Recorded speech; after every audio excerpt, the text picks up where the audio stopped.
사마천 사기에는 말 잘하는 사람들 이야기가 꽤 많이 나옵니다.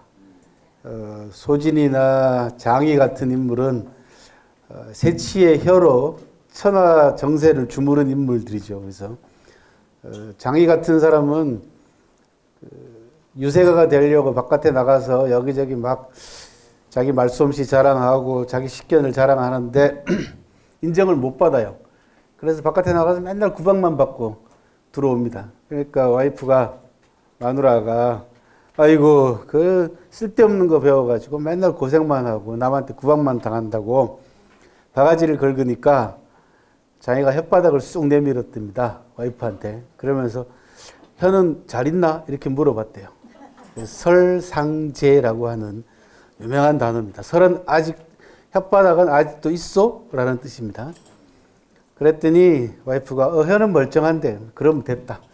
라는 유명한 이야기가 있어요. 그래서 제가 우스갯소리로 뭐라고 얘기하냐 그러면 그 당시에 유세가들이 만약에 오늘날과 같은 보험이 있었더라면 틀림없이 혓바닥에다 보험을 들었을 거다. 그죠? 반면에 사기에는 말을 못한 사람 이야기도 꽤 있습니다. 그 가운데 가장 대표적인 인물이 한비자입니다. 한비자는 그 훌륭한 글을 쓰고도 말을 더듬었어요. 그래서 진시황이 한비자의 글을 읽고는 이 사람 얼굴 한번 봤으면 죽어도 여한이 없겠다라고 얘기를 해서 무리한 방법을 써가지고 한비자를 진나라로 초청을 하잖아요. 그리고는 대우를 제대로 안 해줍니다.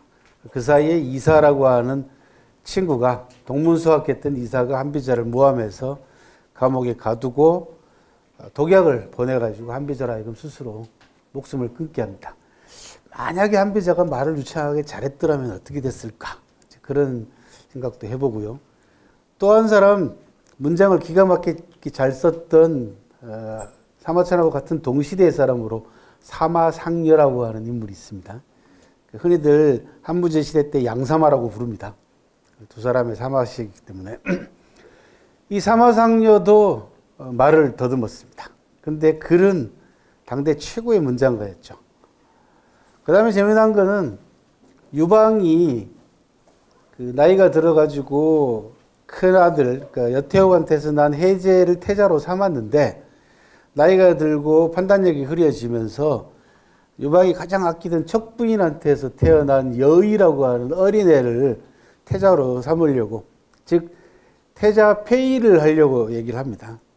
그때 여러 공신들이 나서가지고 안 됩니다, 안 됩니다 하고 난리를 쳐도 결과적으로 그 의지를 꺾지 못했는데 그때 주창이라는 사람이 나서가지고 유방한테 한 말씀 드리겠습니다 하고 그냥 주창은 워낙 강직한 사람이에요. 근데 이 주창이 말더듬이야. 그러니까 폐야 뭐 이런 거죠, 그죠? 드릴 말씀이 있는데 뭐 거시기 머시기 하다가 좌중을 전부 다 웃기게 만들었다라는 이야기가 있어요. 그래서 그 유방이 태자 폐위를 포기하는데 주창의 이 말더듬이 상당히 큰 역할을 했을 것이다 라고 추정을 하는 사람도 있습니다. 왜냐하면 그때 만약에 주창이 말을 잘 해가지고 유방 앞에다가 대놓고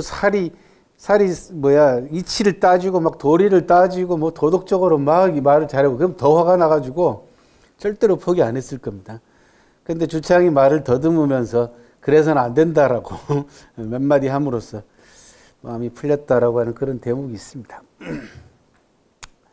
말 잘하는 사람은 조심하십시오. 예.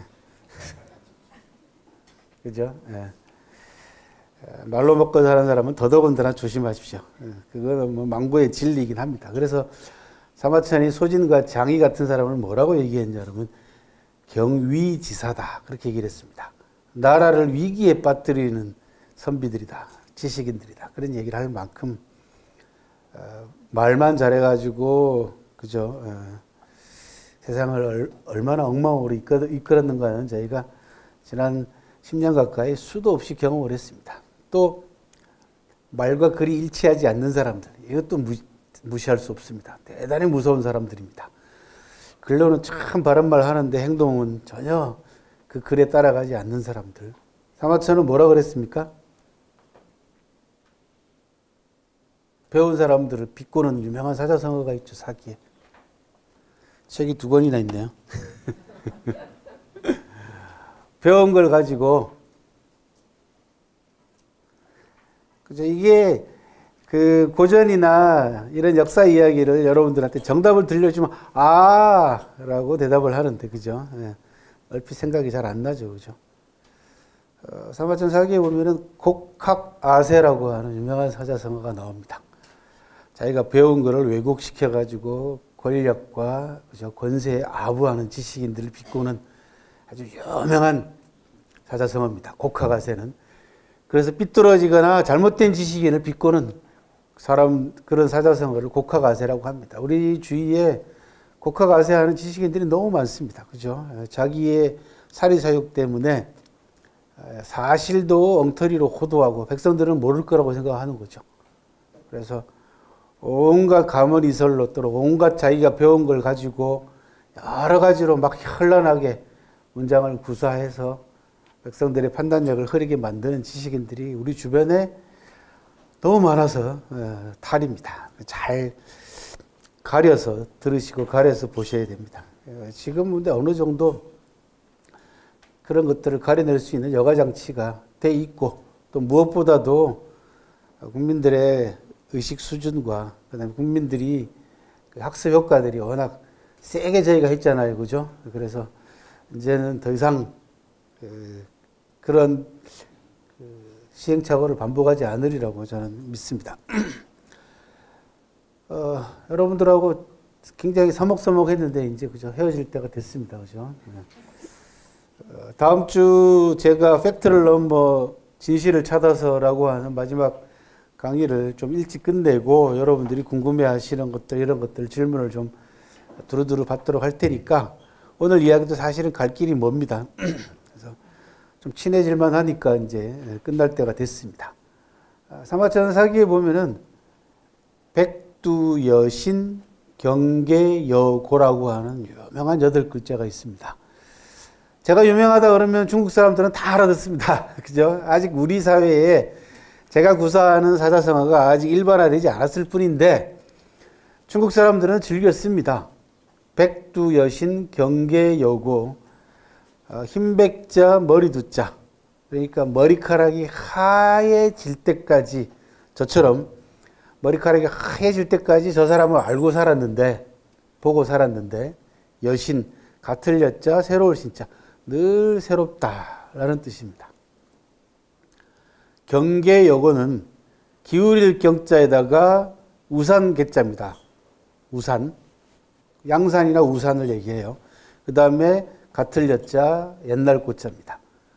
지나가는데 갑자기 비가 내려서 어디 처마 밑에서 잠깐 비를 피하러 들어갔는데 옆에 우산을 들고 있는 사람이 아이고 같이 피합시다 하고 우산을 이렇게 기울여 줍니다. 경계에 같이 받치자고. 그게 경계입니다. 그런데 그 사이에 친한 사람, 아주 옛날부터 알던 사이처럼 느껴졌다라는 거죠. 인간관계에 그런 사람들이 있습니다. 오랫동안 수십 년 동안 알았는데 이 정이 안 가는 인간이 있어요. 그죠?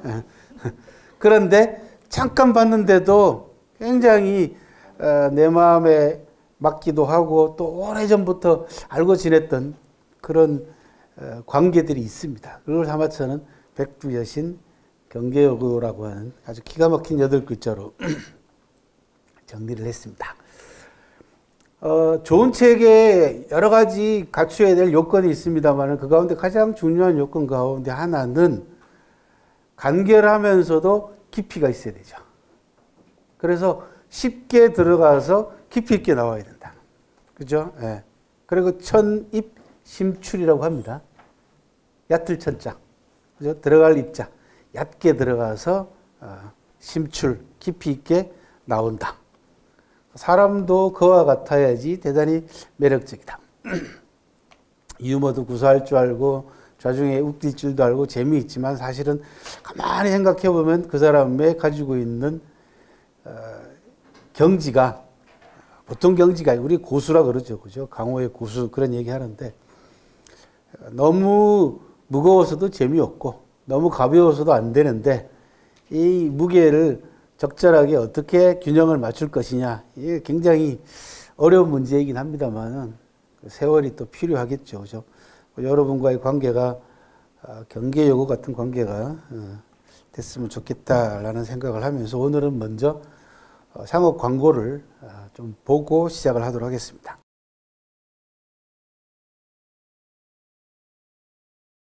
대한항공 광고입니다. 광고였습니다. 대한항공이 몇 년 전에 하남성 정주의 직항로를 취항을 하면서 6편의 상업 광고를 만듭니다. 그 가운데 여러분들 5편을 보셨어요. 제일 마지막 6번째가 개봉이라고 하는 도시를 선전하는 광고입니다. 개봉하면은 중국 역사상 유명한 인물이 누가 떠오르냐 그러면 책 2권인데 하남성 개봉 포청천 책 받으셨어요? 네. 자, 얼른 오세요. 오늘 시간 부족해요.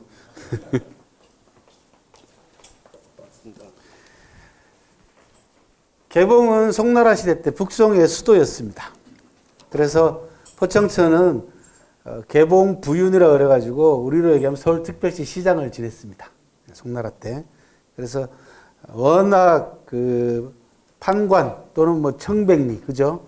청렴결백하게, 그리고 권력자들도 두려워하지 않고 모든 걸 법대로 처리하는 아주 그 푸른 하늘, 그게 청천이에요. 청천. 예. 그래서 성이 포시니까 이름은 포증입니다. 그래서 포청천 이렇게 부릅니다.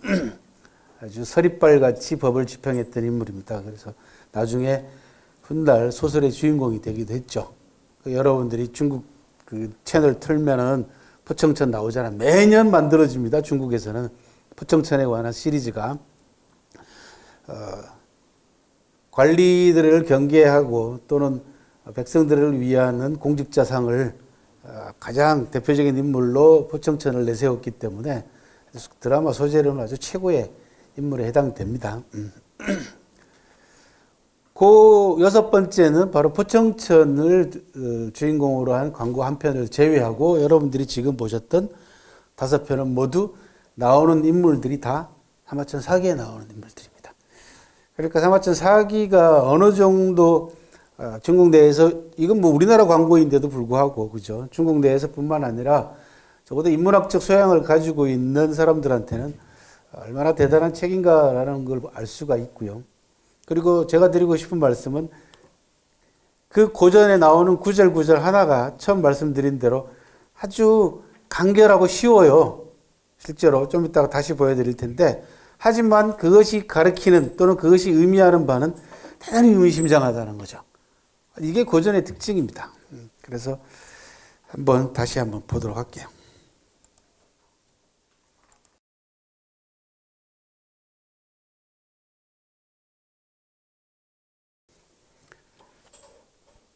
오늘의 성공에 안주하는 그대에게 한비자 왈, 그리고는 중국 성우가 멋들어지게 중국말로, 그죠? 읽어주잖아. 근데 이 광고가 이쪽 분야에 흥미 있는 사람들한테는 굉장히 인기가 좋은 광고였습니다. 왜냐하면 저렇게 한자로 써주고 밑에 한글로도 써놨고 중국말로도 읽어줘. 근데 번역을 안 해줘. 무슨 뜻인지 모르겠어요. 오늘의 성공에 안주하는 그대에게 한비자왈 구호 장치한 우창으로 멋있게 했잖아요. 그죠?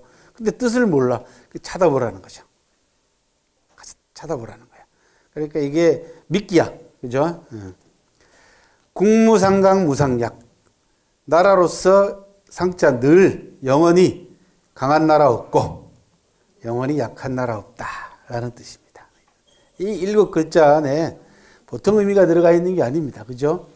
그래서 오늘의 성공에 안주하는 그대에게 영원한 강자 없고 영원한 역자 없다. 그러니까 한시라도 게을리하거나 노력하지 않으면은 네가 약자로 변하는 것은 시간 문제다라는 거죠.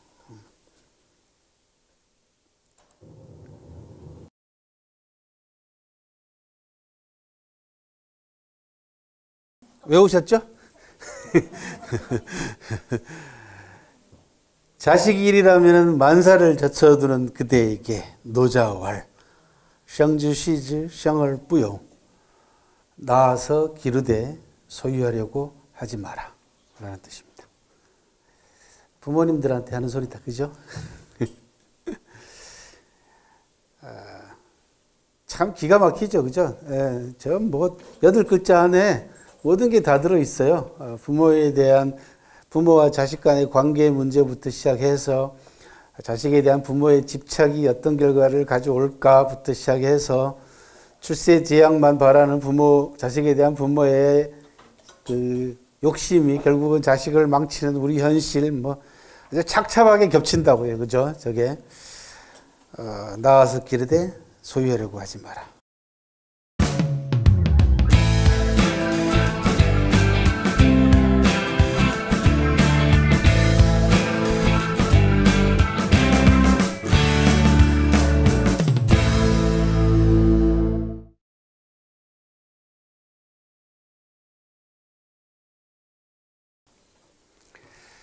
헤어진 연인을 잊지 못하는 그대에게 강태공 왈 푸쉐이프 반번 엎질러진 물은 주워 담을 수 없다.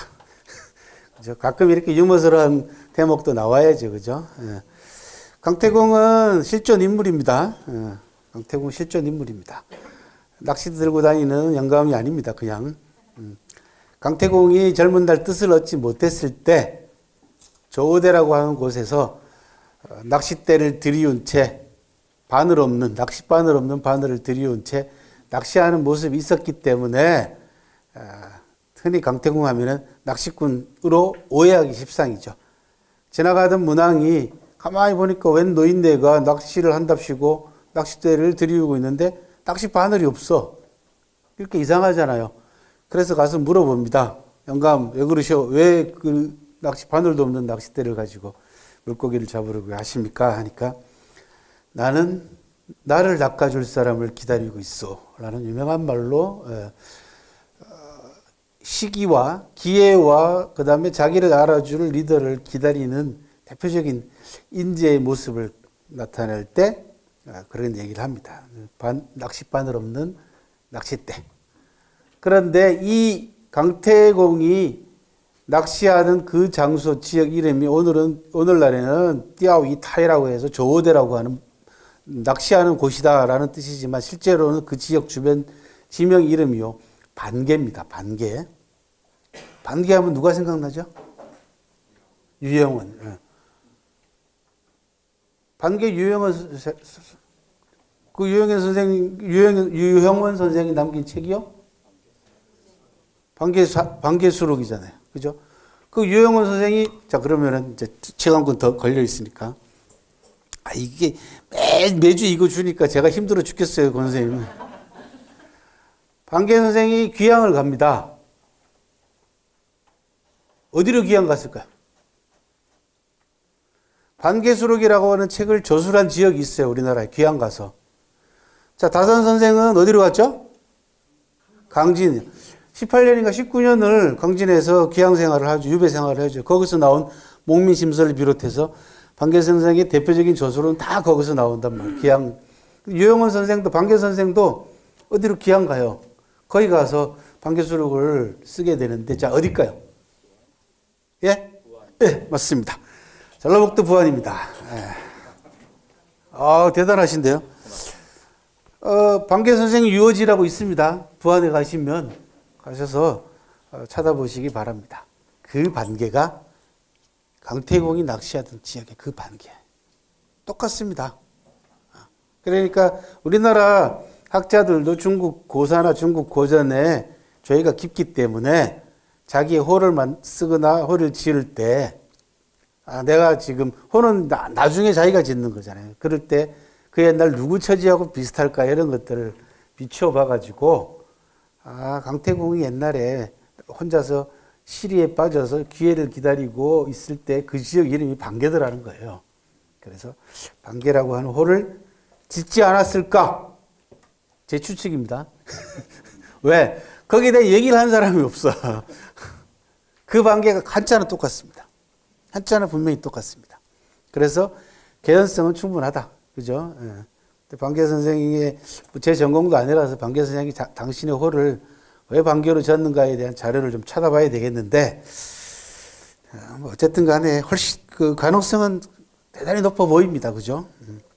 이 강태공이 문왕을 만나서 문왕의 그 참모가 되고, 그 다음에 그 아들 무왕을 도와가지고 은나라를 멸망시킨 다음에 주나라를 건국을 하잖아요.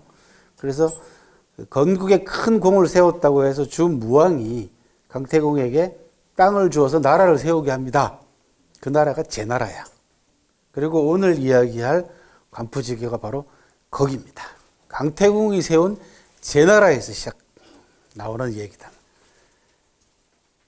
그래서 강태공이 이 산동, 오늘날로 산동성 지역이야. 칭다오 있고, 그 다음에 그 약간 서쪽에 있는 쪽이야.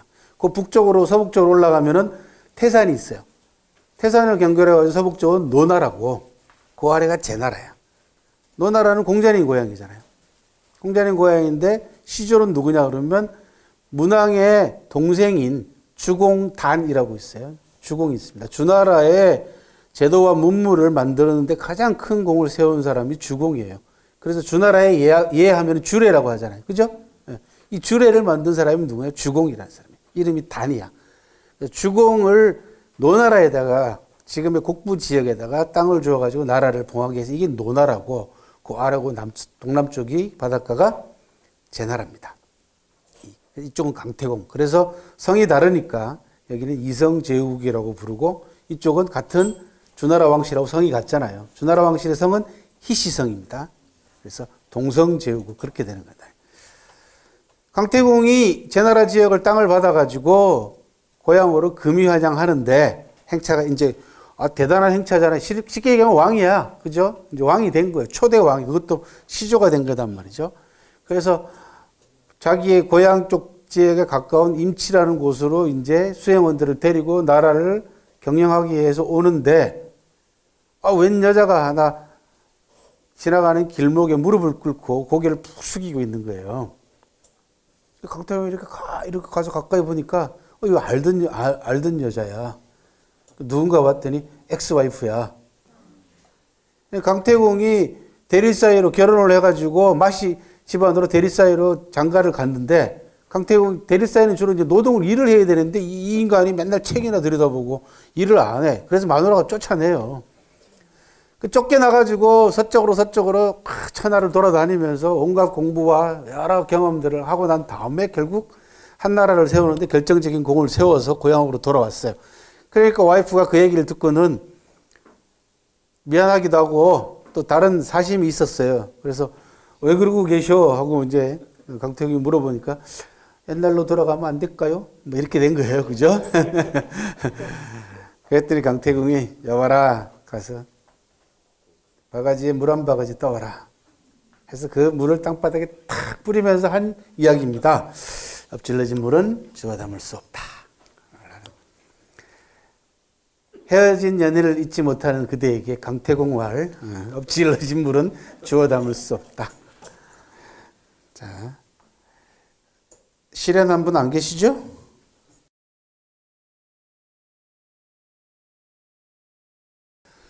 요 대목은 사기에 나오는 원문입니다. 이사는 아시죠?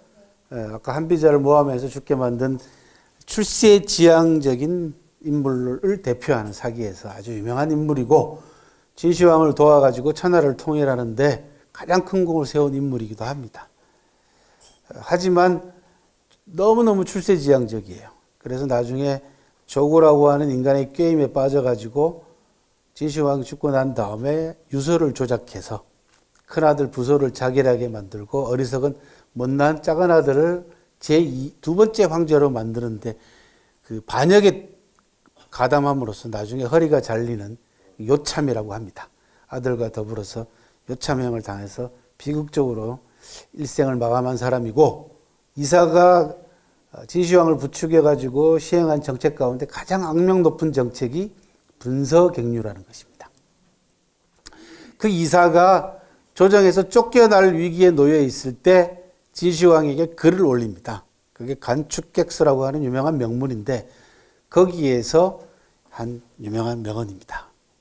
허하이 뿌즈 실류 앞에는 태산불량토양이라고 하는 또 대꾸가 나옵니다.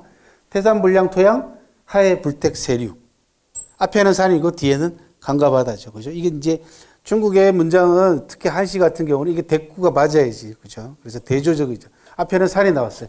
태산불량토양.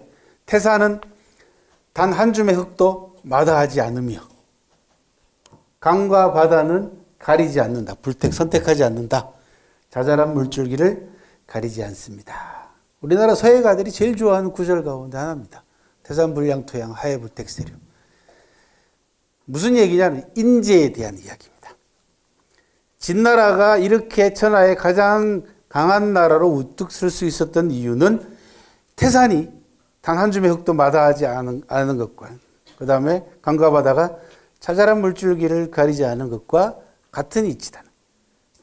태산이 그렇게 높고 큰 것은 단 한 줌의 흙도 마다하지 않았기 때문이며 강과 바다가 그렇게 넓고 깊은 것은 자잘한 물줄기를 가리지 않았기 때문에 그렇게 높고 크고 깊고 넓은 것입니다. 진나라가 이렇게 부강한 것은 신분, 연령, 국적 모든 걸 가리지 않고 천하의 인재들을 고루 기용했기 때문에 부강한 나라가 된 것입니다. 라고 하는 인재의 중요성을 가리키는 아주 유명한 명언입니다. 이 글을 읽은 진시황이 손님들을, 외국 인재들을 내쫓으라 라고 하는 축경령을 취소하고 이사를 다시 기용을 합니다. 굉장히 유명한 명문 가운데 하나 있고 지금 보고 계시는 이 장소는 황하가 흘러가는 곳 가운데 가장 폭포를 이루고 있는 유명한 호구 폭포라고 하는 곳입니다. 진짜로 저렇게 흐릅니다. 하얀 옷 입고 가면은 바로 황토물 염색을 할 수가 있어요. 튀어가지고.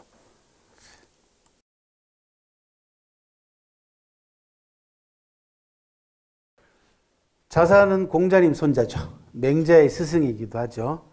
지금 보고 계시는 장소는 중국의 화산이라고 하는 곳입니다.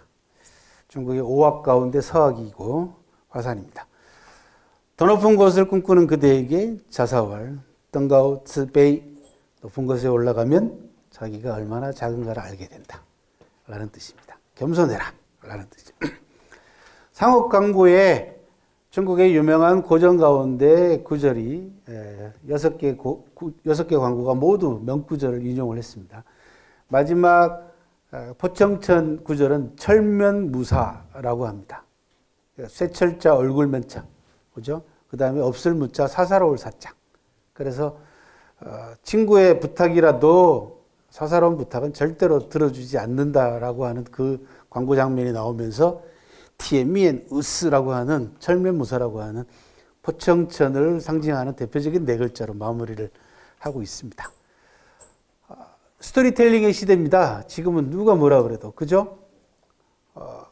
여기 도서관뿐만 아니라 군부대의 모토가 무엇이며 군부대가 우리 부대가 가장 자랑스럽게 내세울 수 있는 게 무엇이며 우리 부대가 국민들에게 어떤 모습으로 어떤 이미지로 비춰질 것인가를 자기네들끼리 뭔가 표제를 써가지고 다 홍보하고 광고하잖아요. 그죠?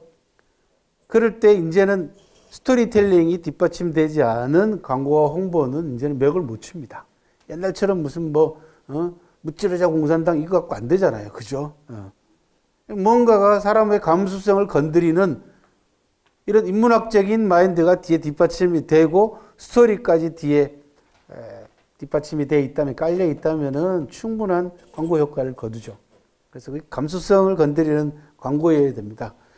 우리나라 광고 가운데에서 그 소비자의 감수성을 가장 세게 건드리고 가장 빠르게 거의 최초로 그 인정받는 광고가 빈폴 광고입니다. 그녀의 자전거가 내 가슴 속으로 들어왔다라고 하는 그 광고 멘트가 소비자의 감수성을 가장 적절하게 잘 건드린 문학적인 마인드를 가지고 있는 상업 광고로 이렇게 평가를 받기도 합니다. 광고의 그 이름 하나가 얼마나 큰 역할을 하며 광고에 내세우는 문장 하나가 경제뿐만 아니라 소비자의 욕구를 어떻게 자극하느냐는 그죠? 지금 대세가 돼 있죠. 얼마나 많은 그 고민을 하는 줄 아십니까? 우리나라는 아직 멀었어요. 왜? 우리나라는 이런 스토리텔링 기법, 감수성을 건드릴 수 있는 인문학적인 쪽으로 광고비를 투자하는 것이 아니라 유명한 사람한테만, 그죠? 예. 몸값이 어마어마한 이 탤런트들이나 영화배우들한테 갖다 부어, 그냥. 그리고는 막 그 닭다리를 막 뜯어, 그죠? 켄터키 저기 뭐 프라이드 치킨 선전하는데 꼭 뜯어 먹어야 되나요? 그죠? 얼마든지 인문학적으로 다른 상상을 할 수가 있지 않습니까? 닭고기를 먹는 부분에 관해서는.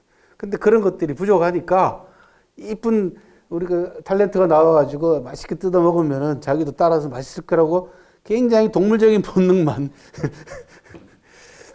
자극하는 아주 수준 낮은 광고죠. 근데 실제로는 그렇지, 그런 광고는 질 낮은 광고고요.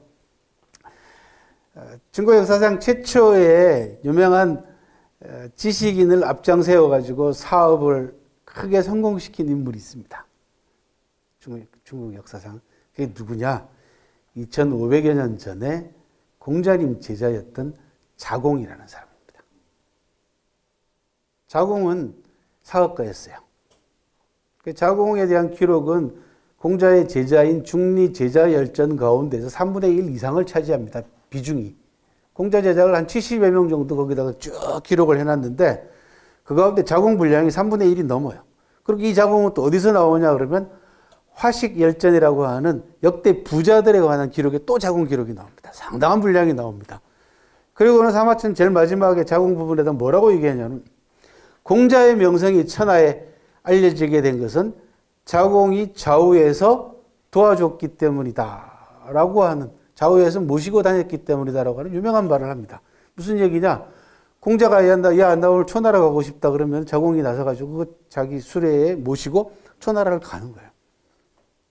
나 오늘 제나라 가고 싶다 그러면 자공, 제나라가 뭐 중국이 어디 우리나라처럼 손바닥만 한데 어디? 어마어마하게 넓은 땅이잖아요. 근데 공자는 15년 가까이 천하를 주유합니다. 천하를. 한 10여 개국 가까운 나라를 돌아다니는데 그 돌아다니는 비용 누가 다 돼요? 자공이 다 됩니다. 그리고 자공은 다른 나라의 임금들하고 스승을 앞장세워 당대 최고의 지식인이라고 하는 유가의 창시자인 스승을 앞세워가지고 만남을 주선하고 자기는 그러면서 그때 갈 때마다 그 유력자들한테, 권력자들한테 선물 같은 거 준비해가고 또 그러면서 공자가 유력자들, 권력자들하고 얘기하는 동안에 자기는 다른 사업가들하고 사업 상담해가지고 자기 장사하고, 그죠? 그래서 문화적인 마인드를 가지고 최초로 자기 사업과 연계시킨 최초의 인물이 자공이라는 인물입니다. 언제라고요? 2500년 전입니다. 그리고 기록에 따르면은 공자가 세상을 떠나고 난 뒤에 제자들이 모두 3년상을 지냈는데 자공만 6년상을 지냅니다. 그래서 지금 공자 무덤에 가면은 자공 지난번 잠깐 보여드렸던 것 같아요. 그죠? 자공 연묘체 있잖아요. 그죠? 그래서 그 유가를 공문을 하나의 학파로 형성하는데 가장 큰 공을 세운 사람이 자공이라고 말씀드린 바가 있어요. 그런 그 사업적인 마인드, 인문학적인 마인드를 최초로 결합시킨 인물이 자공이다.